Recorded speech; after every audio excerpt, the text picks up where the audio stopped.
asalaamaaleykum mbokk yi gannaaw bañ leen nuyoo ñu am fi benn yëgle waa ji ngeen jàkkaarloo di wuyoo ci turu Mbaye Ada Diop ay atam mi ngi toll ci 33 ans maanaam fanweeri at ak ñett la am mi ngi dëkk région de Louga ci benn dëkk buñ naan Thial Sène Ndiaye moom mi ngi doon liggéeyee fi nga xam ni moom moo di Kayar yaayam di wuyoo ci turu Fatou Gueye papaam di wuyoo ci Alhaji Diop moom nag dafa réer ay mbokkam 2016 ba léegi teguñu ko bët gisuñu ko mu def 5 ans ci àll bi kenn xamul fan la nekk ay mbokkam itam def nañ lu nekk dem nañ fépp fu ñu yaakaar lu nekk daj nañ ko pour mën a gis seen doom boobu moom dëju papam 2016 lañ ko mujjee woon gis gannaaw ba ñu dajalee papam la dem yoonam kenn gisu ko ay mbokkam jamono ji may wax ak yéen jaaxle nañu ñu ngi leen di ñaan képp ku ko teg bët mën nga woote ci numéro téléphone yi mën nga woote 76 790 65 73 wala nga woote 77 680 51 37 mën nga woote ba tey 77 416 81 51 wala nga woote 78 116 37 23 mbokk yi ñu ngi leen di ñaan képp ku jot bataaxal bi nga partage ko yàlla na ko suñ borom nit ba mu delluwaat ci ay mbokkam.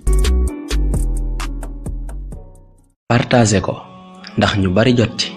te bul fàttee abonné ndax ci seeni njariñ rekk lañuy dox.